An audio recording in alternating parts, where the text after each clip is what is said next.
Good morning, everyone, and thank you so much for joining us for today's webinar. It's Lake City Way Studios in Burnaby. My name is Claire. I'm the Deputy Registrar at the OAA. We will begin today's webinar by acknowledging the land on which we are meeting and calling in from. For millennia, the place we call Ontario has been inhabited by Indigenous peoples and nations who have been stewards of the land and are deeply connected to its rich cultural and natural landscape. We would like to invite you in a moment of reflection to acknowledge our shared responsibility to address past and present injustices and provide space for Indigenous knowledge and worldviews to shape the architectural landscape of Turtle Island. Before we begin, I just want to share a few housekeeping items with everybody. Just note that our session today is being recorded for quality and educational purposes. To maintain a stable internet connection, we've muted your microphone and disabled your video feeds. And we would highly encourage your engagement through the Q&A window. So at any point during this presentation, if you have a question for today's speakers, you can enter it by clicking on the button below. And at the end of the presentation, those answers will be addressed. We have disabled our chat function as well. And those of you on the call today who are looking for continuing education hours, you do need to attend a minimum of 80% to be accredited. And you won't need to upload those hours. We'll do so, just allow a week or so for processing time. For accessibility, we do provide closed captioning services in multiple languages. And finally, note that our presenters today do not provide insurance, legal, or practice advice, and the OAA does not bear responsibility for errors or omissions in the discussions in the webinar. So now I'm very pleased to introduce our speakers for today. Please welcome Craig Mitchell and Jubril Idowu.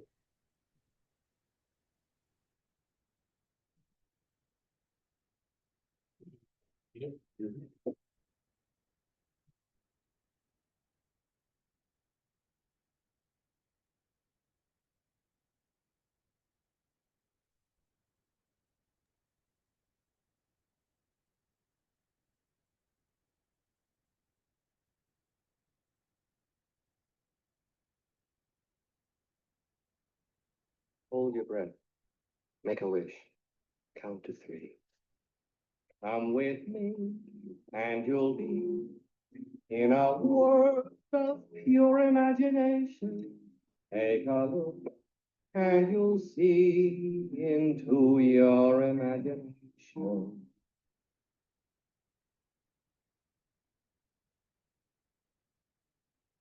We'll begin with a spin, traveling in the world of my creation. What we'll see will defy explanation.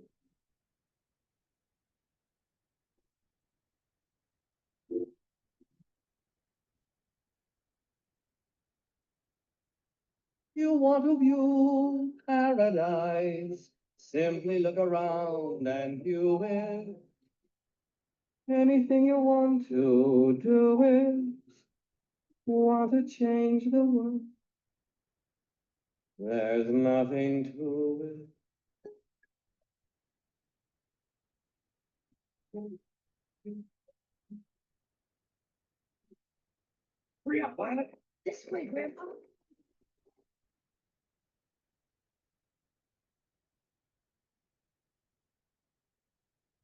No life I know to compare with pure imagination. Living there, you'll be free if you truly wish to be.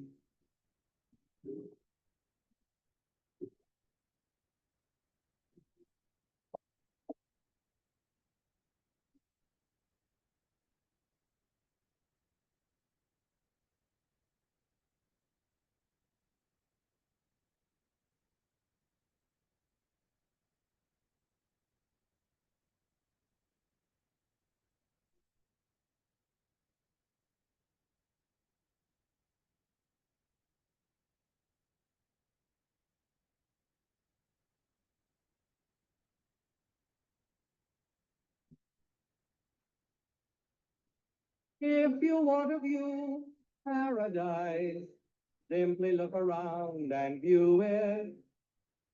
Anything you want to do it. Want to change the world? There's nothing to it.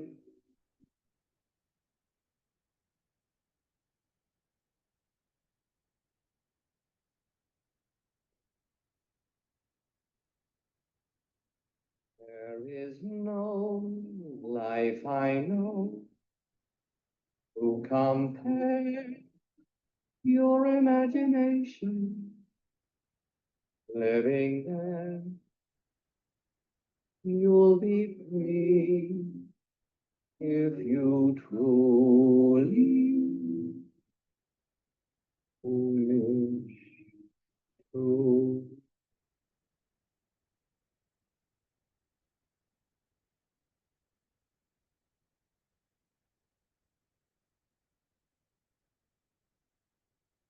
What?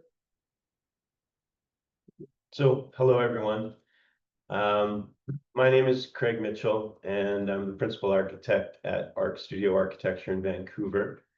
The Lake City Film Studios is a project that we were approached to do for a repeat client in 2021.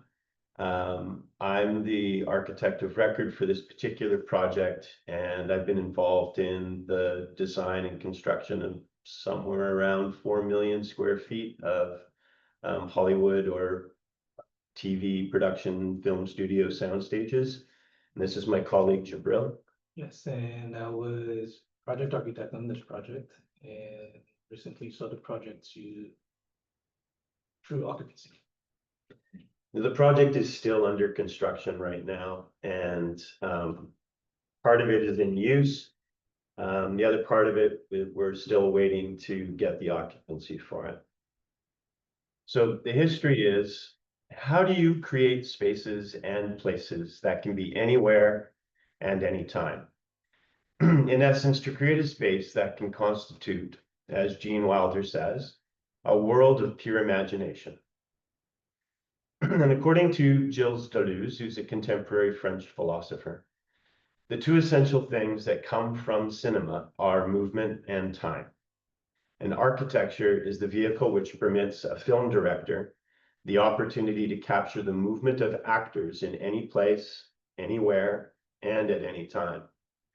Film studios, while being simple black boxes, are subtly far more sophisticated. They are black boxes for the purpose of manipulating light. They are black boxes for the building of sets derived from history, the imagination, or even historical imagination. They are soundless. Sound neither penetrates the black box space nor escapes. And the Lake City Film Studios for Bridge Studios are the largest purpose-built film studios in North America, and they are incredibly complex spaces. So Lake City Film Studios was designed for Bridge Studios, and Bridge Studios was established in 1987 on Henning Drive in Burnaby, British Columbia. The existing Bridge Studios facility consists of 13 sound stages on 15 acres of land. Of the 13 sound stages, only 6 new sound stages were added to that existing site. Formerly, that site was Dominion Steel, and they were basically a forge and a foundry for steel. And the steel that they produced actually was used in the Ironworkers Memorial Bridge, which is one of the bridges in Vancouver. And it famously collapsed, which is why it's called the Memorial Bridge, and it collapsed while it was under construction. Those existing buildings that were for Dominion Steel, they were converted to sound stages. So at the time we were designing Lake City Film Studios, we also completed 4 other sound stages for Bridge Studios on Griffiths Drive. And we were also in the process of designing 16 more sound stages on Marine Drive in Burnaby. So the studios proposed for Marine Drive were canceled during the preliminary design phase of the project, and they don't appear to be coming back as a project.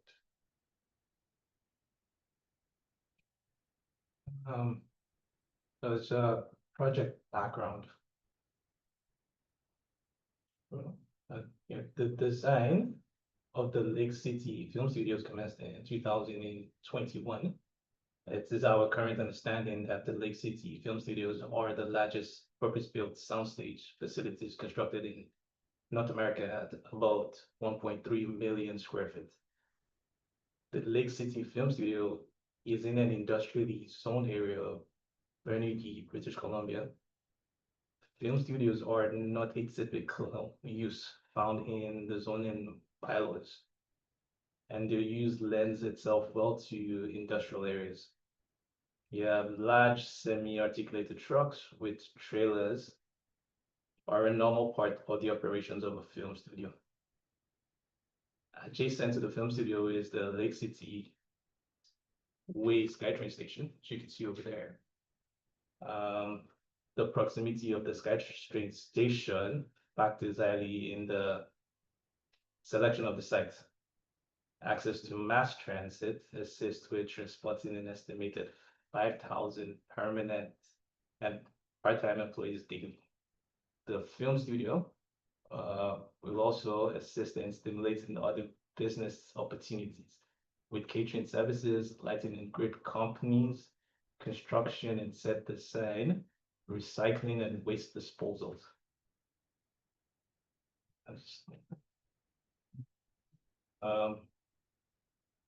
We have low-yield highway was also a factor in site selection. The film studios are approximately 30 minutes away from the Vancouver International Airport, which is appealing to A-list actors as well as film studio executives. And while film studios are in Burnaby, the city of Vancouver itself is also 30 minutes away.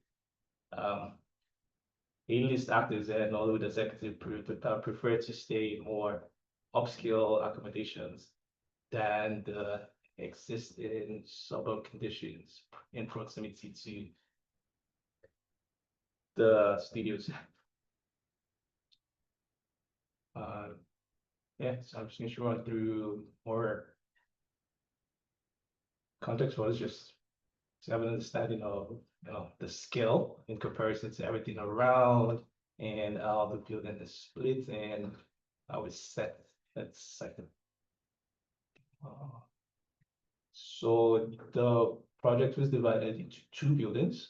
We have the building A, which is the L-shaped building on the side, which has 8 stages and yes, office components for administration and production crews. Yeah, and the Hollywood executives. Yeah. And then we have another set of stages in building B. And you notice there is the support spaces that directly connected to those sound stages. Yeah. One follows. Site, one of the support spaces. It's a really big project. Okay. It's significant that the decision to proceed with this project just after the COVID-19 pandemic and the film studios realized that everyone is either completed everything on Netflix and the internet because we had so much free time.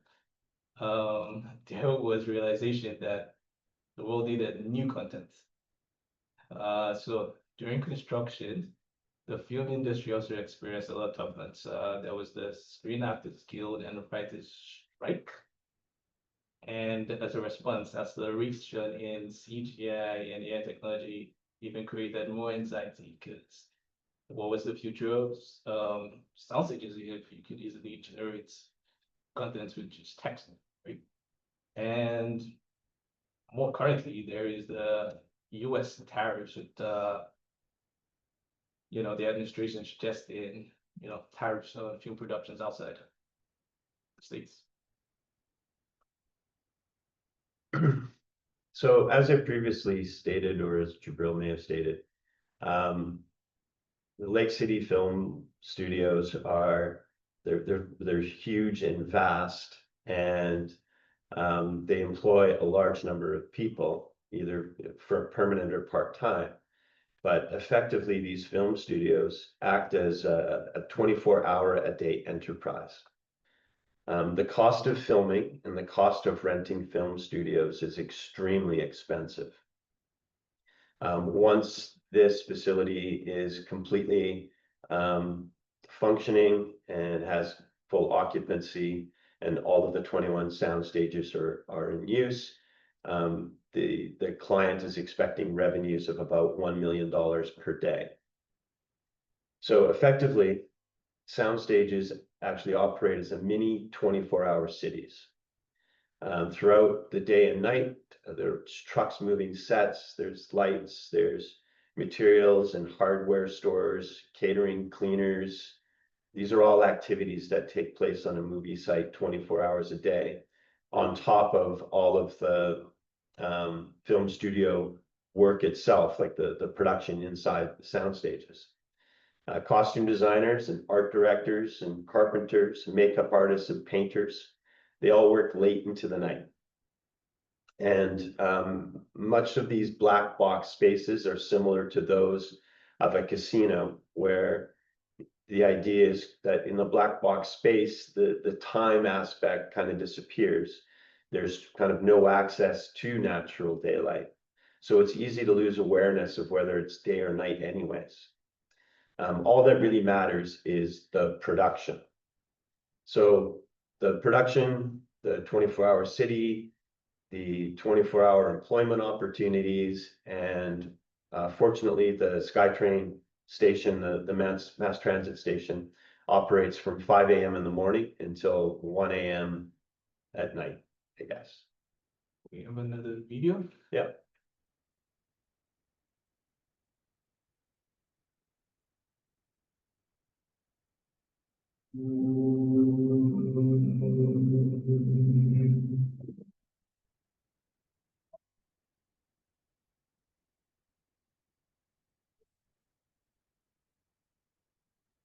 In 1996, electric cars began to appear on roads all over California. They were quiet and fast, produced no exhaust, and ran without gasoline. 10 years later, these futuristic cars were almost entirely gone. What happened? Why should we be haunted by the ghost of the electric car? The exciting thing about this is the cost of operating the car is the same as if you were driving a typical gasoline car, but the gasoline only costs 60 cents a gallon. I plug it in at night, and when I need to drive it, I unplug, drive it away. Believe it or not, that sucker goes. That thing will take you so fast you can get a ticket. Wow, I didn't know this existed. How about this? Have you seen this on TV?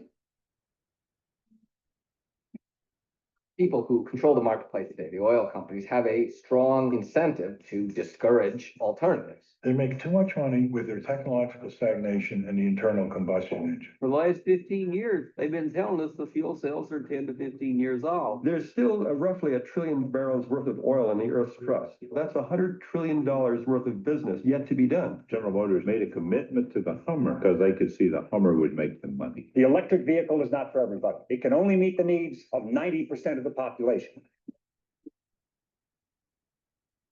We're up against the automobile industry, the oil industry. It's David versus Goliath. Who killed the electric car? Lack of corporate wisdom. In my opinion, it's big oil. The murder was committed by the General Motors company. What's interesting, you're going to be shredding some new cars. Why are you shredding them up? A little bit of a mystery, really. That seems like a shame.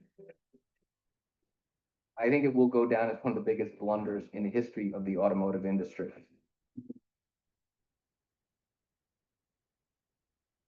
Okay, I'm just going to take a moment to talk about the sustainability and climate action aspects of this, of the Lake City Film Studios. So one of the decisions that was made was, and it happened late in the project as we were applying for what they call it a preliminary plan approval, which is like a development permit application. And the decision was to make it a fossil fuel free facility. So the entire facility is electric. It required a new substation to provide enough power. Film production is it's very power intensive, and it generates a lot of heat, particularly from the use of lights and the number of people that are required on all of the sets doing various tasks and things and jobs. So it's not unusual for makeup artists to be refreshing an actor's appearance as they melt beneath the lights. And between heating and cooling, film studios require more cooling than heating. So typically, rooftop mechanical units were fuel-fired appliances, but for this particular project, electric heaters were sourced and installed. But like I said, the reliance is more on cooling than on heating. Film studios in Hollywood, they like to consider themselves as influencers when it comes to the protection of the environment and sustainability. So as witnessed just on screen, films tend to have an agenda when it comes to the environment. So for instance, the Who Killed the Electric Car was a Sony Pictures production. And Sony Pictures goes so far as to weigh the leftovers they have from their catering. And they only use compostable plates, cups, and utensils. And so the film industry has incentives for demonstrating that they are recycling or composting their waste instead of adding it to the local landfill. So even in the production of sets and costumes, the ability to reduce and to reuse and recycle is considered. At the Lake City Film Studios, we provide a really large area specifically for the recycling of materials. And it's also important to note that we do have provisions in an immensely large parkade. There's something like 1,100 parking spaces, and 10% of those are. Sorry, that's sorry. Yeah, 1,100. Yeah, about 1,100 parking spaces, and 10% of those are electric parking spaces. So of course, while film studios do have these mandates regarding climate action and sustainability and incentives in place, it really does not detract from the reality that overall the entertainment industry is not an environmentally friendly one. But what are you going to do when you need to see the next season of White Lotus or the next Bond film? So just forget it, forget to read. Let's watch someone else's interpretation of what could be our favorite book.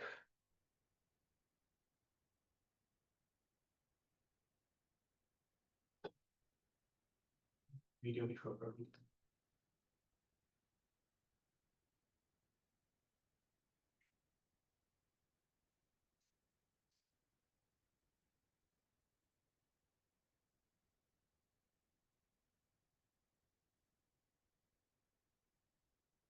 It began with a sound that no one was ever supposed to hear.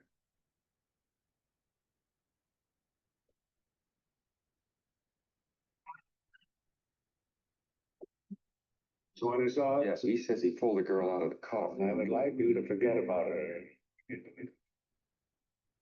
Yeah, that's what I heard just before the tire blew out. You're right, it was a shot. He recorded a murder. They say it never happened.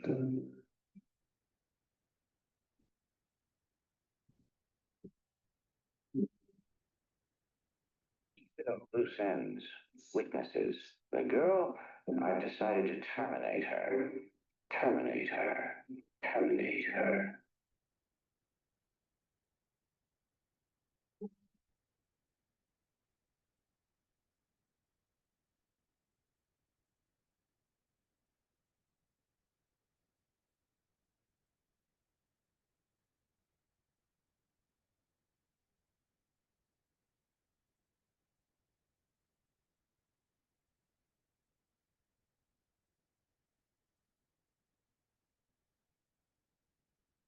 Brian De Palma's Blowout.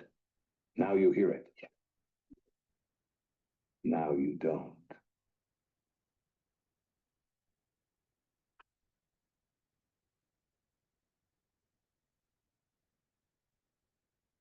Yeah, so I thought that video was a nice segue to this design in silence.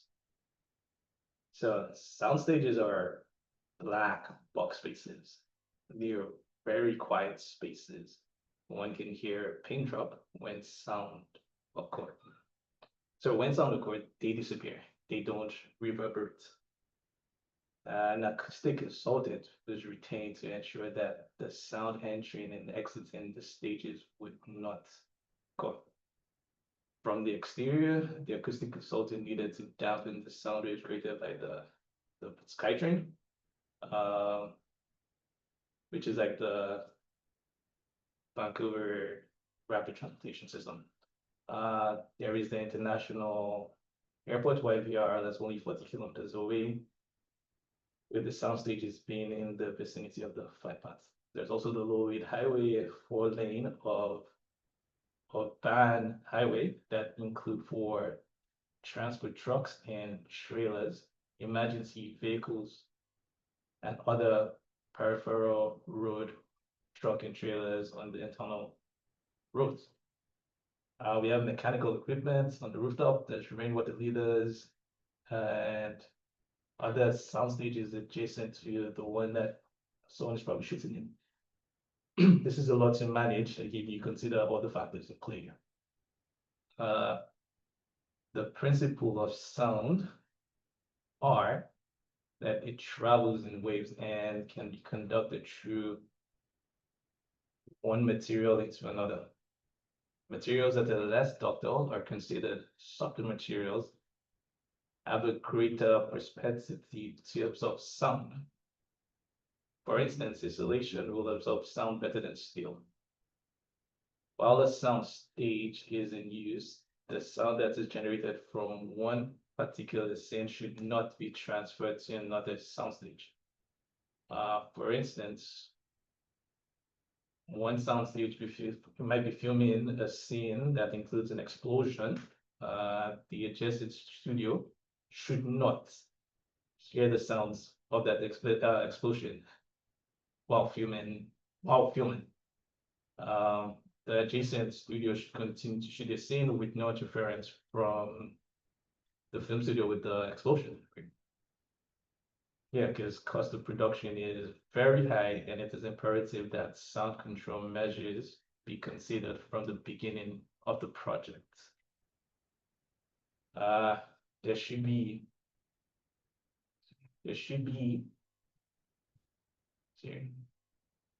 no need to refilm scenes and sound being regenerated in the sound studio. It's extremely costly to do this. In addition, time is also a factor. So having to redo scenes and reset the actors and stage repetitively takes time. And when one of the main reasons of film studios or requirement is the level of control they facilitate, and the ability to control sound is one of them. Perhaps everyone can recall an outdoor film scenario where a film set technician is holding the microphone and then the director to wait for the plane to pass. The director looks around, doesn't see anything, but minutes later, a plane flies overhead.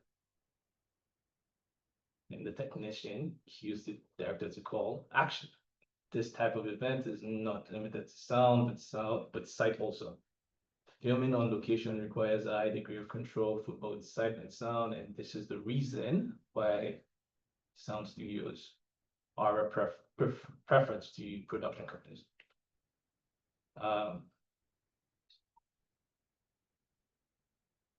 Do you have a poll? So this project is so big. Does anybody know how many sound absorbing blankets was used on this project? And we're using football fields as a means of measure.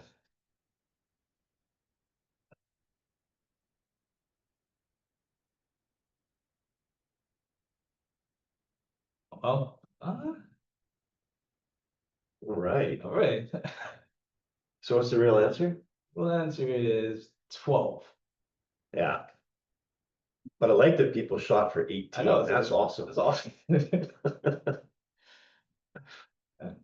Yeah, it was 12 American Standard Football pitch size Yeah.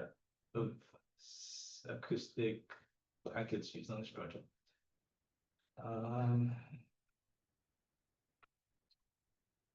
Okay, so here's some details. So designing silence, you needed like really big wall assemblies, separated by acoustic isolators. Like I could walk through the wall assembly. There was enough room that we were on site of the client. One said he thought it was a corridor, just how big the wall was. But yes, that's the reality of making sure sound isn't transferred between two adjacent stages. And to describe it, you can imagine that the sound wave is doing this, and then it hits one of the walls.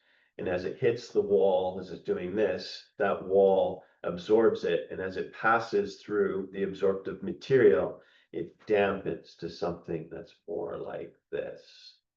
And then it hits the next absorptive material, and then it just basically stops. Yeah. We're going. Well, this was nicely executed by the trades on site.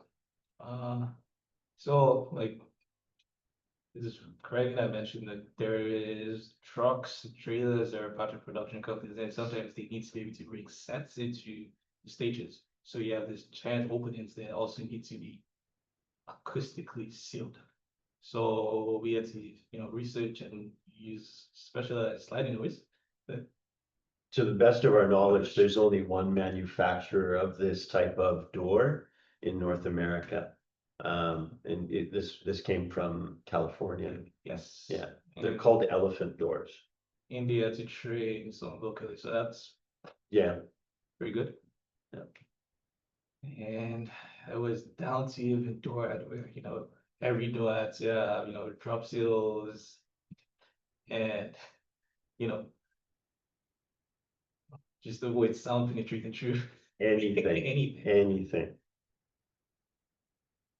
And yeah, this was the one of the most interesting things. So No, you go ahead. yeah, sure.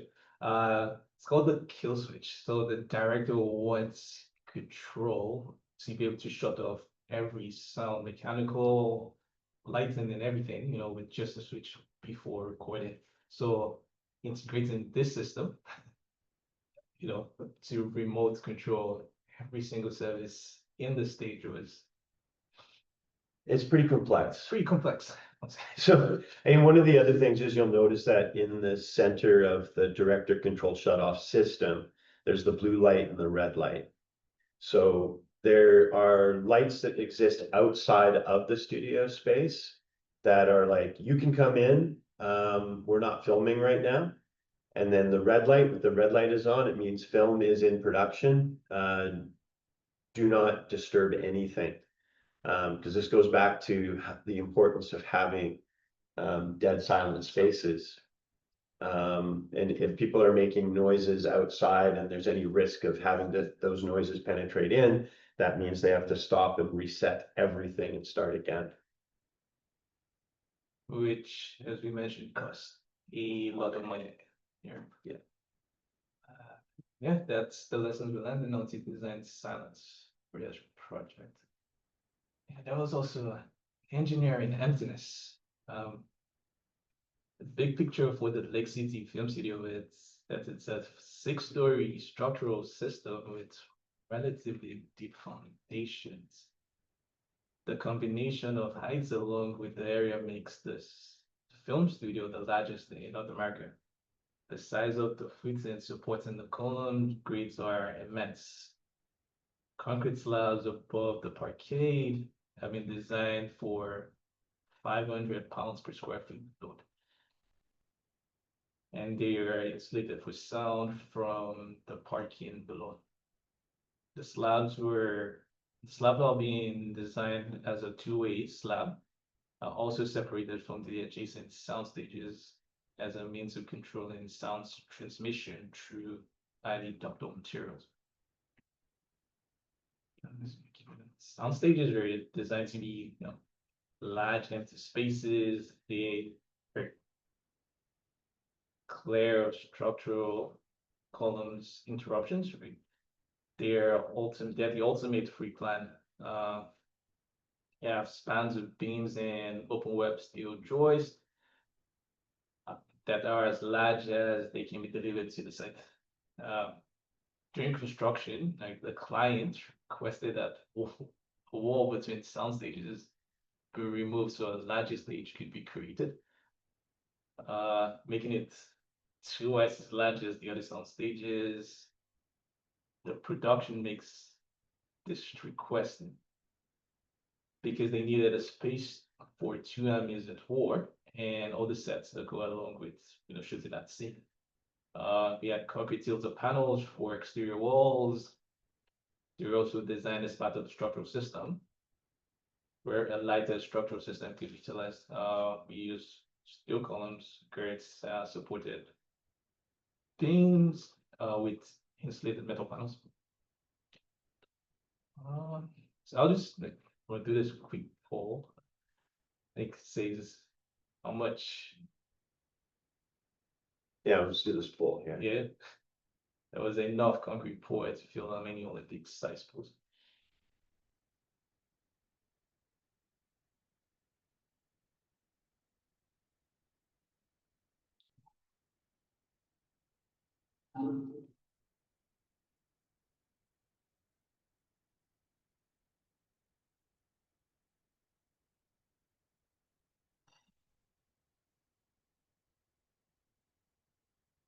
I don't know if you can hear the emergency services. But there's sirens going past all windows right now. This building was not designed to be soundproof. Yeah. 20.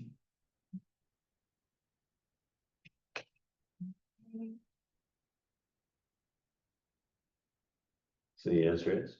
And the answer is 30. 30. 30 Olympic pools. Oh, good job. Okay, so in terms of height, we were requested to generally provide 50 feet clear to the underside of structure for most stages but 4, which the client requested for 75 feet clear height. The requirement facilitate the placement of lights, microphones, and sets. It is not unusual for film production to request a vehicle being hoisted from the truss above, and then later dropped. The trusses need to support light load, dead loads on roofs, as well as objects from below. They also support radiant for stunt actors. The clear also need. The clarity is also needed by film crews for stunts. In production, the stunt actors can fall. The stunt actors fall above this better in controlled environment. Absorption mats arranged below the fall, and the stunt actor can fall from the catwalk or platform onto the mats below. Like the all towering the spaces are. And you see there's no, columns in sight. Clear spans and engineering. And completely blanketed with sound absorbent material. And so in addition, like this spaces needs to adapt as technology, changes. So currently, one of the on-location techniques for filming is that it is more readily embraced. That's one of the filming that is being more readily embraced is shooting panoramas at locations and then bringing those panoramas into film studio spaces. The panoramas are then cast into green screens, and the physical actors are placed within the projected panorama. This type of filming provides high degree of control over the visual field as well as sound. Another factor of relevance to film studio is lighting control. It is extremely difficult and costly to film on location and be able to control the lighting condition. And I was like, the sun could just go behind the cloud and your shoot is ruined with all the money you spent so far. Everyone, likely seen the street scene where a large spotlight mounted up and down the street and it's on scaffolding. This is likely fine for filming at night or in the evening. You may even have sprinkler systems set up so it appears to be raining for that scene, but the actual weather is dry. Lighting on weather condition is extremely difficult to control. The weather also includes great cloudy days or wind. Film studios are designed so that light and weather can be controlled. Please go back to this image. And so we have catwalks provided for the length of the sound stages to assist with installation of lights, and manufactured weather conditions.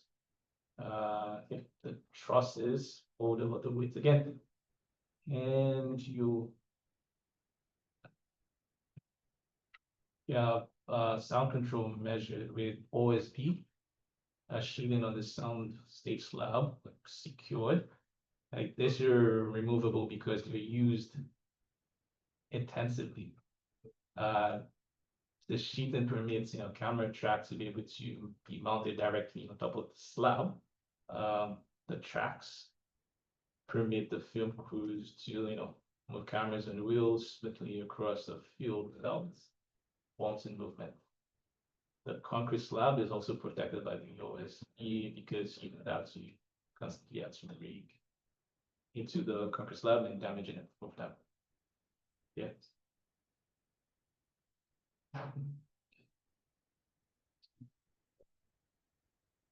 The next poll.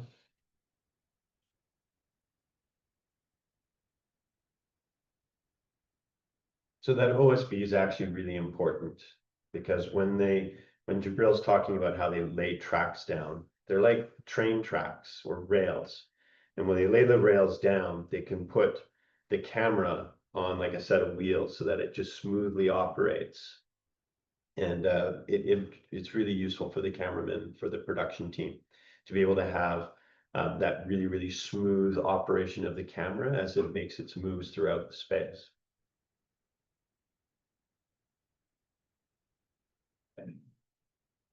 So how many Statue of Liberties have we had?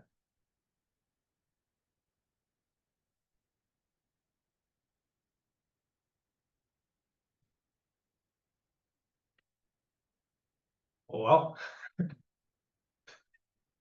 this is easy. I think they just Google this one.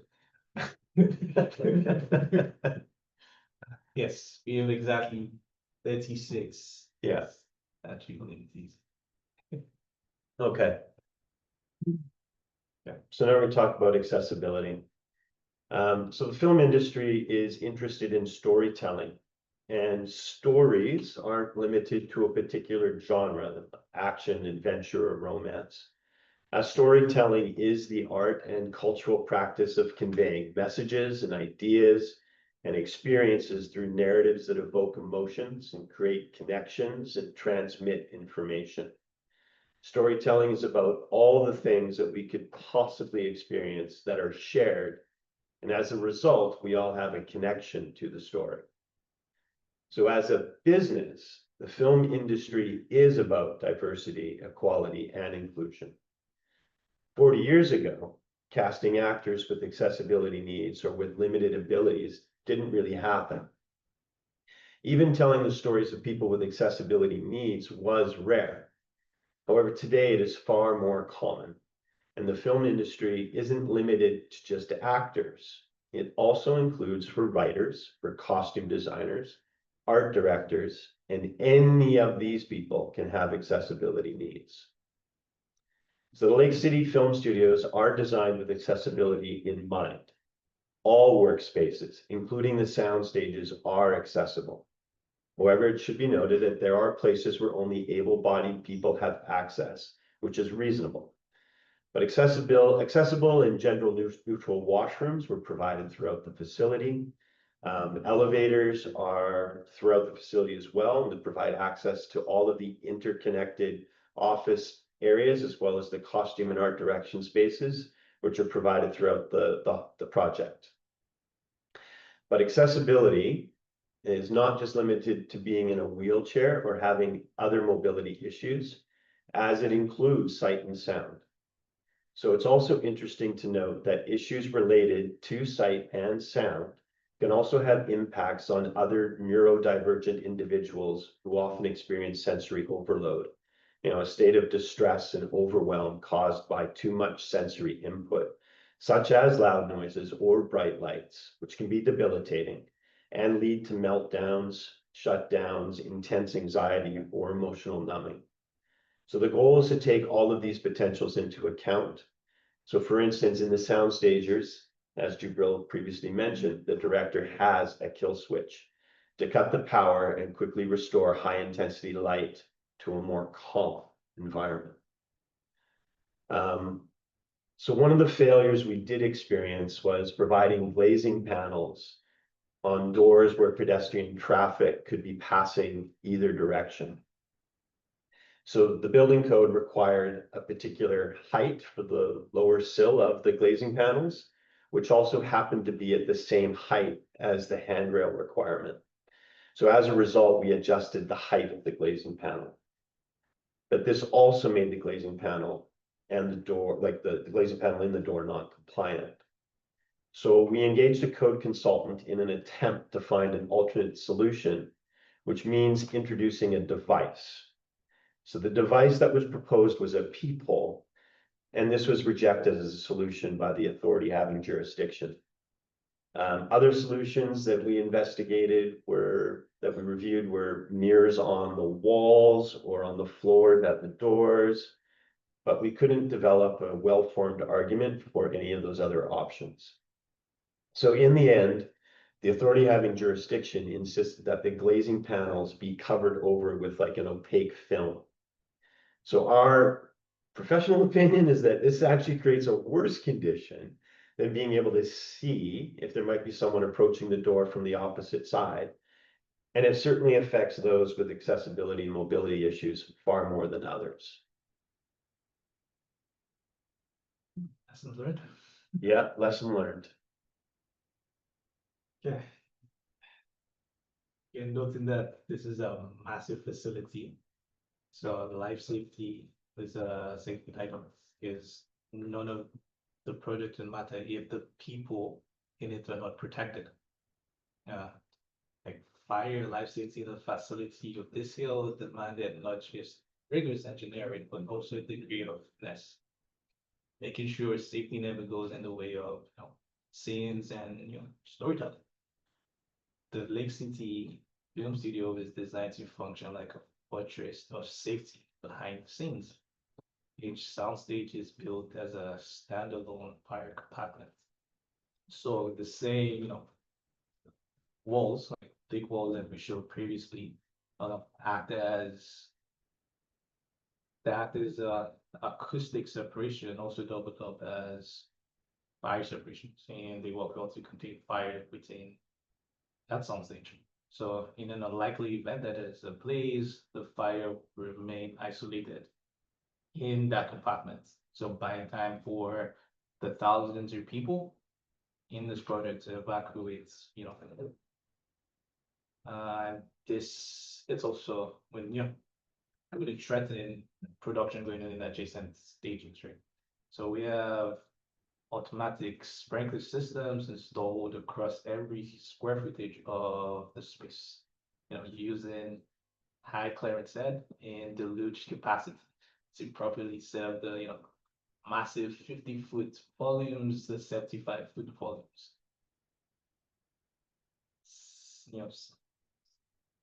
Very impressive. So what did you? Yeah, it's immense. It's immense. Safety systems do not interrupt operations. So we installed, the consultant team suggested sensitive smoke detectors tied into a 2-stage fire alarm system. So this was installed throughout. So this allows early detection of smoke and the means to avoid false alarm. So if there is, smoke detection, there is the two-stage fire alarms. They send a signal that there's somewhere with an issue, right? So other production crews and other stages don't, get interrupted by loud alarms with sirens, unless it's really an emergency. Yeah. Evacuation was crucial, the big doors could serve as exit routes, and each stage had multiple exits, like through exit corridors or like directly outside the exterior. So it was well thought out to make sure everybody's able to get out safely in a project of this magnitude.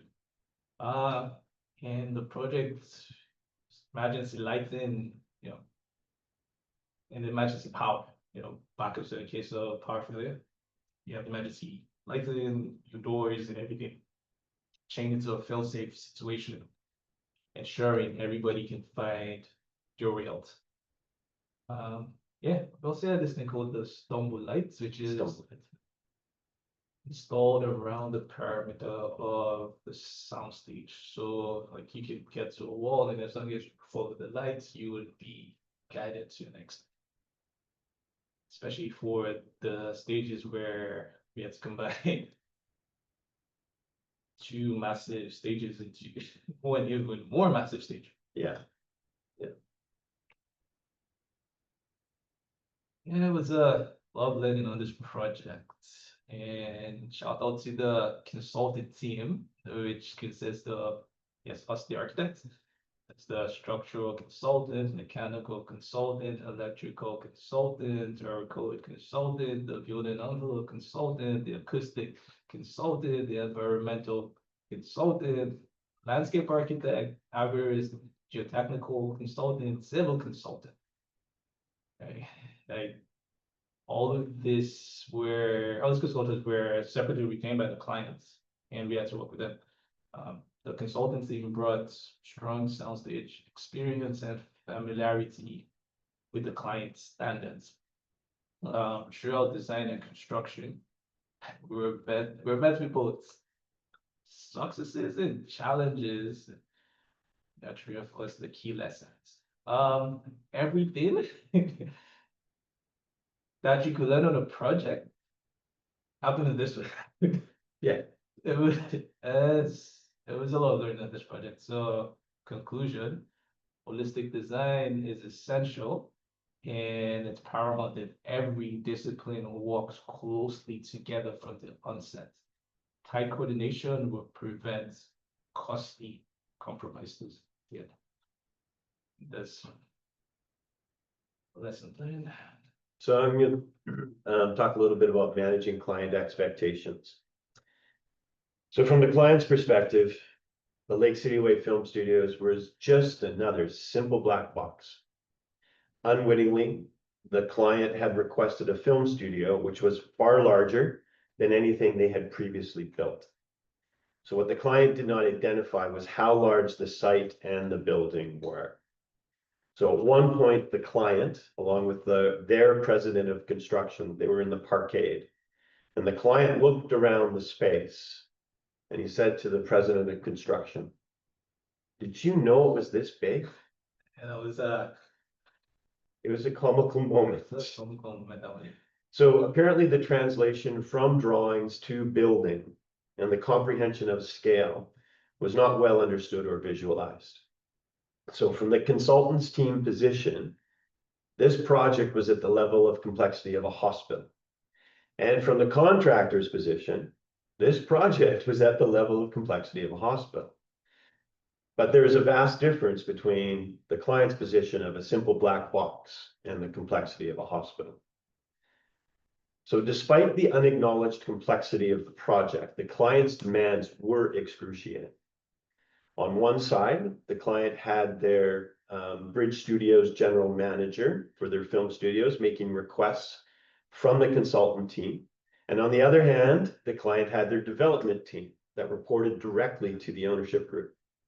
And this resulted in a lot of mixed messages. So on one side, the consultants were being told by the general manager that the film studios needed everything under the sun to operate. And then from the cost control side, the consultants were being told to cut everything from the project. So things the consultant team included in the design that were later deleted during the course of construction, where there were a couple of CRUs, and the intention was to place like a Starbucks or an Earl's type coffee shop or restaurant facility there.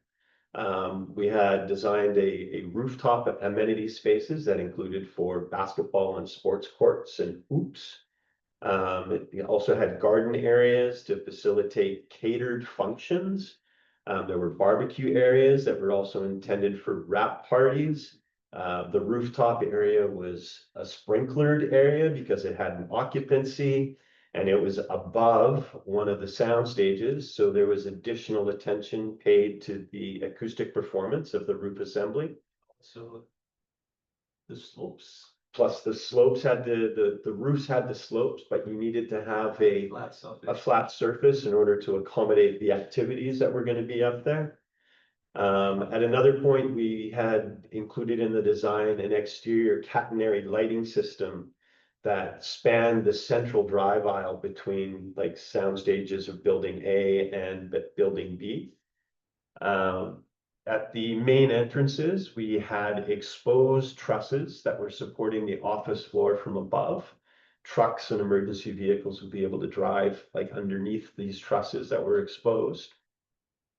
And these trusses were to be a part of like the marketing of Bridge Studios because their logo includes for these red trusses. And that, as another cost savings measure, I think it was for intumescent paint to protect the structure that's supporting the floor above. They decided that that was too costly. And then there were a multitude of finishes throughout the facility that were also either deleted or changed to a more economical alternate. Deleted or the scope reduced significantly. Yeah. So even with all of these cost saving measures, the client's construction budget initially was about $220 million. And in the end, the project, and it's still under construction right now, ended up being somewhere in the neighborhood of about $350 million. So within the past couple of months, and as the project nears occupancy, the general manager also agreed to a contract with Disney. So the client is completely in favor of this agreement because that means their facility can start generating revenue. And as I mentioned, once in full operation, this facility should generate about $1 million per day for the client. However, as consultants, our concern was the building was not complete enough for us to issue our scheduled CVs, and the authority having jurisdiction's position was that the building was not ready. The contractor, of course, wants to finish the project and move on from this really, really challenging client. So the agreement with Disney also means that finished aspects of the building needed to be changed, and these changes resulted in a building permit amendment. So Disney had requested that the walls between sound stages be removed so that they can have the use of like a supersized sound stage, twice as big as the rest.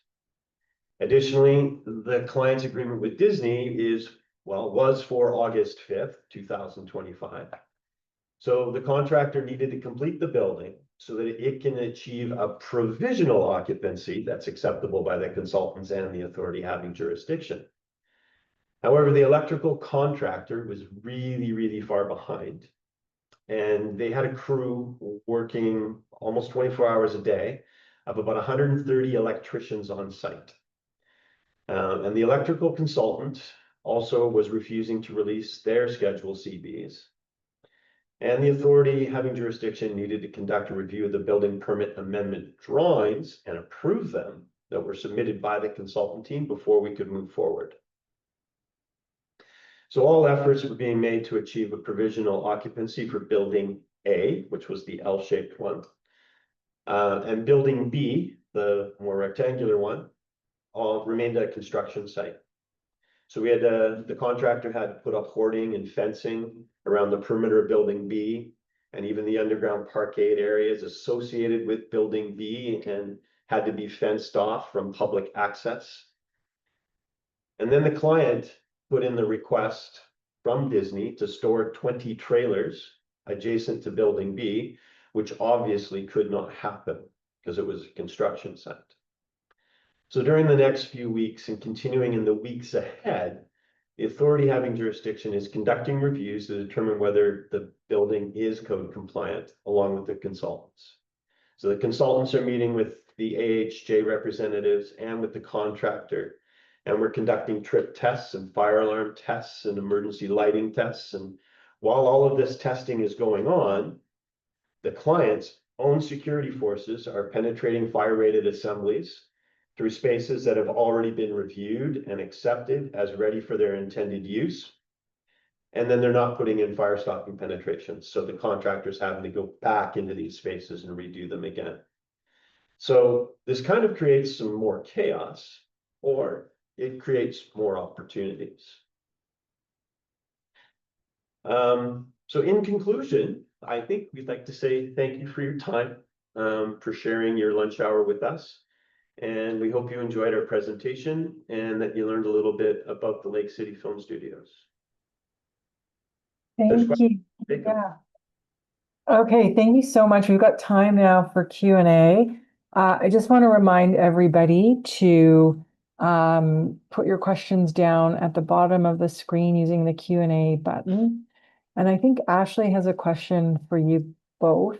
Maybe you can get that going, Ashley, before we see more questions coming in. Yes. Thank you both for your presentation. First question, is there plans for any expansion of the film studio? You guys know about that yet? So there isn't any space on this particular site to expand the film studio.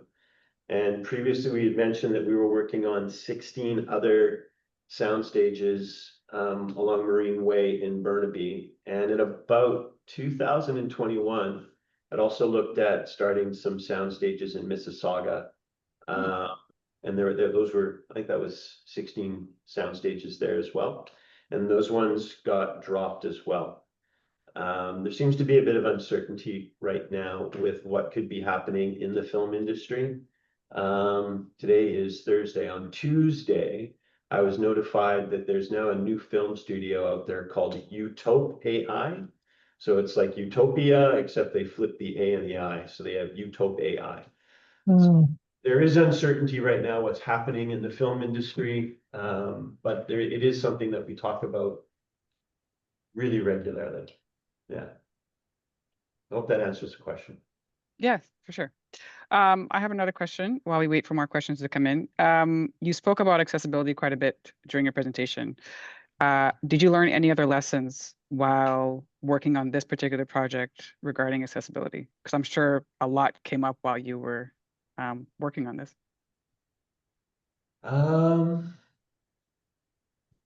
Yeah, you know what? The thing with accessibility needs and challenges is that they're always like finding ways to provide better solutions is something that everyone is always interested in trying to find. So they're always advancing themselves. And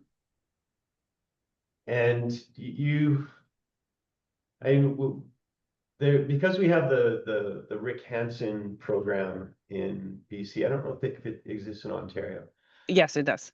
Yeah, okay. So the Rick Hansen, like we have staff that are educated in Rick Hansen, and we integrate as much as possible with people who have accessibility needs in that community. It's one of the avenues we like to go down. So we're constantly learning about it. I can't really say that we learned anything really special about this one, other than that door issue was a pain. And like the connectivity of every single space, right? Yeah. So you could, like, mobility challenged person to get around, which is a critical. Yeah. really wide corridors. They were really wide. Yes. That's again, for example. Like all of the kitchen areas that, like each of the, so the sound stages, like 1 through 21, they have to have separate operations from the adjacent sound stage. So they have their own security mechanisms to getting in and out of those different sound stages. What's happening in one film studio, the information that's contained in there is gold. You don't share it with another one. So all of these are very secured spaces, which means that each of these spaces where they have like their own kind of kitchen setups, because there are kitchen setups that are separated for all of them. Everything that has to do with adaptability and accessibility in those small kitchen spaces has been implemented into the project to be as compliant as possible. Okay.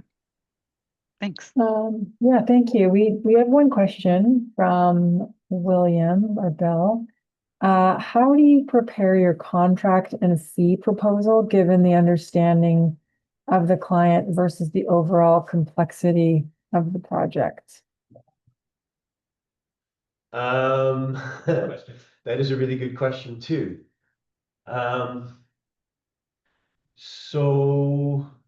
And one of the things that we can lay claim to is that we are kind of experts in this particular typology, and it's a specialty area in business.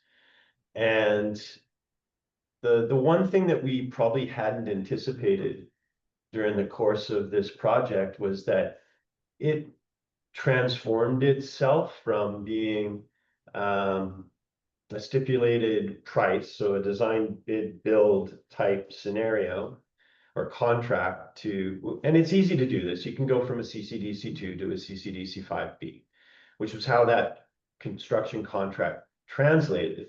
But then it also became like almost a fast track project because the scheduling became so condensed.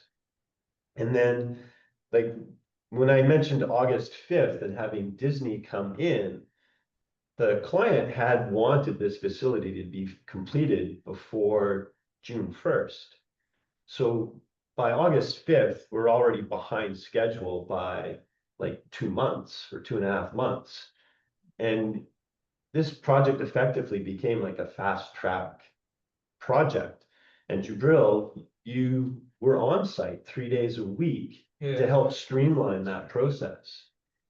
So in terms of creating the fee structure, fortunately, us and other members of the consultant team had lots of experience with this particular client and kind of understood what their demands were. But because this particular project was so big, so immense, that the client, I don't think, realized, they didn't realize how big it was and how taxing it was going to be for everybody working on it.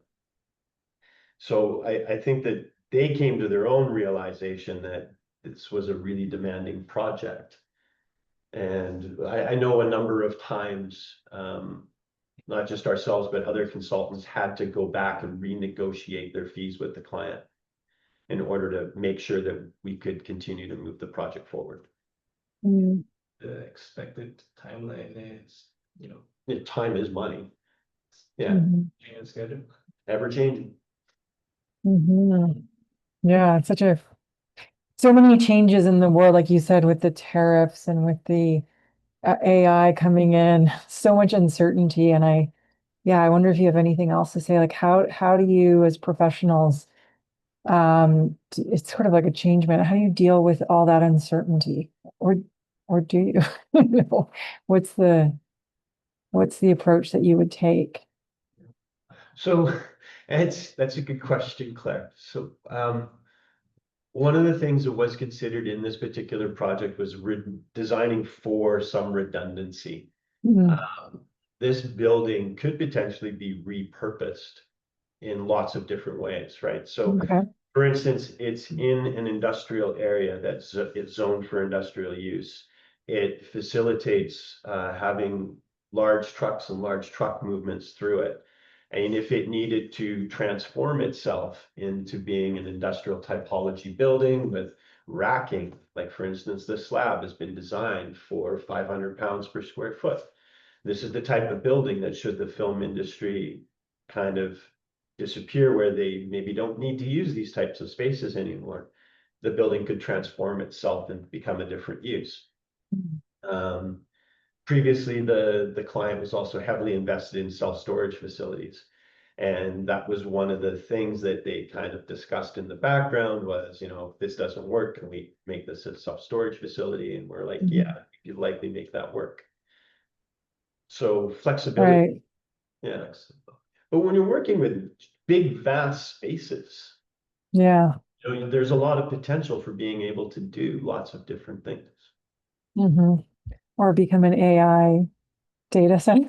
I don't know, that might require something completely different. Well, so for That's a most whole, data centers, the reliance is on cooling for data centers, right? So yeah. for these sound stages, there's a heavy reliance on cooling as opposed to heating, right? Just went through previously. Yeah. Yeah. And I'm curious too about the sustainability lessons that you learned, because it's a huge, huge facility. Like you said, were you able to innovate or find anything that you could apply to other contexts other than the film studio context? Any good takeaways? I think that if we were to really like look into making this a sustainable possible, Sustainable. we would have likely tried to make other choices. Like, it's really hard to argue that the amount of concrete to fill 30 Olympic size swimming pools is it demonstrates like you have like an environmental or sustainable agenda. And carbon impact from that it's big.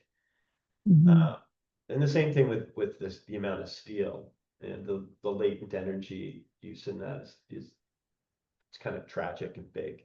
And there's lots of ways we could have reconsidered how we did this, but like speed and ease of construction and understanding like typical building techniques, you know, kind of facilitated what was used. Yeah. Well, I'm not seeing any more questions, but it's a very interesting project and a very interesting time to be involved in this industry in particular. So I think we'll all be paying close attention to what happens in the future. Yeah. Any closing thoughts, Greg or Jubril? I just have a question. Is anybody watching anything good? Oh my gosh. I mean, does bad reality TV count as good? It's easy, casual summer viewing for me. That's all I have the bandwidth for, because the news is too dark. So I need to have pure escapism. But I find it interesting that I work on these projects and people are always asking me, oh, you must have, you know some really good shows or seen some really like interesting people or actors or celebrities and things like that. My answer is always no. I'm always too busy working. Time to watch the things that happen on TV. Yeah, well, I'm also going old school this weekend to see Shakespeare in the Park. So I'm going like how many mediums backwards away from the screens. And yeah, I feel like we all need to be outside a little more, especially when we have this brief season, right? I don't know how it is out west, but we've had like some kind of polar vortex in Ontario. So we're all kind of feeling like it's fall here. Yeah, I was there 2 weeks ago and it was toasty. It was really warm. We've had the summer of extremes here for sure, and I hate to complain, but yeah, when it's so hot like that, it's not as pleasant. Yeah. So well, thank you very much for the opportunity. Yes, and yeah, just a couple of closing remarks. I just wanted to let everybody know. Again, a reminder that we will be uploading ours for those who attended. We do have a webinar next week. A popular guest, Megan Nicoletti, is coming back with another webinar on the OBC. This one's on how to complete an OBC Part 3, Part 9, and Part 11 matrix. And we will also be sending out an email shortly with the presentation file and a survey. So please, for those of you on the call, do take a minute or two to let us know your thoughts. And everybody else, have a wonderful rest of your day. Thanks again, Jubril and Craig. It was great having you. All right, take care, everybody. Bye-bye. Bye.